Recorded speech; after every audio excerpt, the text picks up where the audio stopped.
عید کا دن تھا، صحابہ نے قربانیاں کرنے میں پہل کر لی۔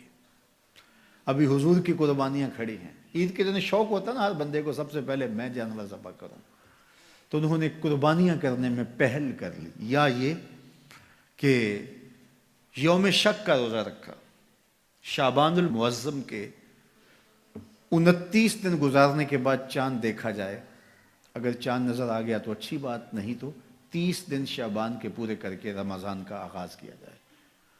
چاند دیکھا گیا، مطلع ابر آلود تھا، چاند نظر نہیں آیا، تو 30 دن پورے کرنے تھے اور پھر روزہ رکھنا تھا۔ تو بعض صحابہ نے روزہ رکھ لیا اس خیال سے کہ مطلع ابر آلود ہے، ہو سکتا ہے چاند طلوع ہوا ہو لیکن نظر نہیں آیا، چلو ہم رکھ لیتے ہیں، اور اگر چاند واقعی نظر آیا ہے تو پھر روزہ ہو جائے گا، نہیں تو نفلی روزہ تو ہوگا۔ حضور نے نہیں رکھا، کچھ صحابہ نے رکھ لیا۔ اللہ نے قرآن نازل کیا، اے ایمان والو اللہ اور اس کے رسول سے آگے کیوں بڑھتے؟ جب رسول اللہ نے روزہ نہیں رکھا تو تم کون ہو؟ حضور کی قربانیاں کھڑی ہے، تم ذبح کر رہے ہو اور چاہتے ہو قربانیاں ہو جائیں گی۔ حکم آیا، قربانی تمہاری نہیں ہوئی لیکن چونکہ اللہ کے نام سے تم نے ذبح کیا ہے، حلال ہو گئے۔ یہ جلد بازی کا گوشت ہے جو تم کھا تو سکتے ہو لیکن قربانیاں نہیں ہوئی، دوبارہ لو اور ذبح کرو، اس لیے کہ تم نے رسول سے پہل کی ہے۔ یہ تمہارے روزے نہیں ہوئے اس لیے کہ تم نے رسول سے تقدم اختیار کیا۔ ایمان والو میرے نبی سے آگے نہ بڑھو۔ اب انہوں نے روزہ رکھ لیا تھا، کس لیے رکھا تھا؟ اللہ کی رضا نصیب ہو، اس لیے رکھا تھا نا۔ جلدی جلدی جانور ذبح کر لیے تھے اس لیے کہ اللہ راضی ہو جائے، حالانکہ ان کے حاشیۂ خیال میں بھی نہیں تھا کہ ہم حضور سے کوئی پہل کرنے کی کوشش کر رہے ہیں۔ یہ اتفاقاً ہو گیا، شوق تھا کہ اللہ کے حضور قربانیاں پیش کر دیں اور اس میں جلدی ہو گئی۔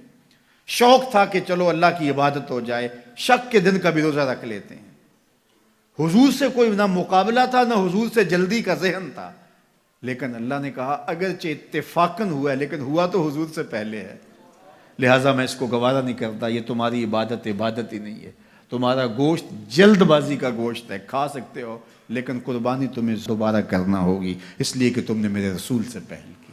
یہ ہے رسول اللہ کا ادب، یہ ہے رسول اللہ کی تعظیم۔ حدیبیہ کے مقام پر جب صحابہ نے پڑاؤ کیا، عثمان غنی رضی اللہ تعالیٰ عنہ سے فرمایا جاؤ تم جا کے اپنے رشتہ داروں سے کہو ہم لڑائی کے لیے نہیں آئے، ہم تو عمرے کے لیے آئے ہیں۔ تو حضرت عثمان غنی گئے تو انہوں نے کہا کہ عثمان ہم عمرہ انہیں نہیں کرنے دیں گے، لیکن اللہ کا گھر سامنے ہے، چلو تم آئے ہو تو طواف کر لو۔ حضرت عثمان غنی نے کہا عجیب لوگ ہو، حضور نہ کرے اور میں کر لوں؟ اللہ اکبر۔ اچھا، صحابہ کے ذہن میں بھی یہ بات آئی، ان کو طواف کا وہاں موقع مل گیا ہوگا، بچھڑے ہوئے تھے، کتنا عرصہ ہو گیا تھا مکے کو چھوڑ کے آئے ہوئے۔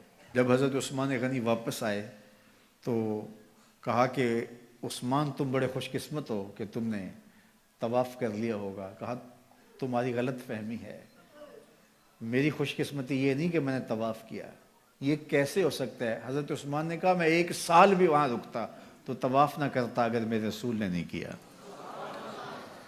تو دین ہی وہ ہے جو حضور کے تتبع میں ہو، حضور کی اتباع میں ہو، حضور کے پیچھے ہو۔ حضور کے پیچھے لگ کے اللہ ملتا ہے، آگے چل کے نہیں ملتا۔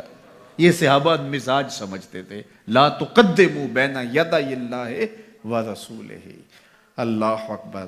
اس لیے خدا تک پہنچنے کا راستہ ہی یہی ہے، خدا کا یہی ہے در، نہیں اور کوئی مفر مکر، جو وہاں ہو یہیں آ کے ہو، جو یہاں نہیں وہ وہاں نہیں۔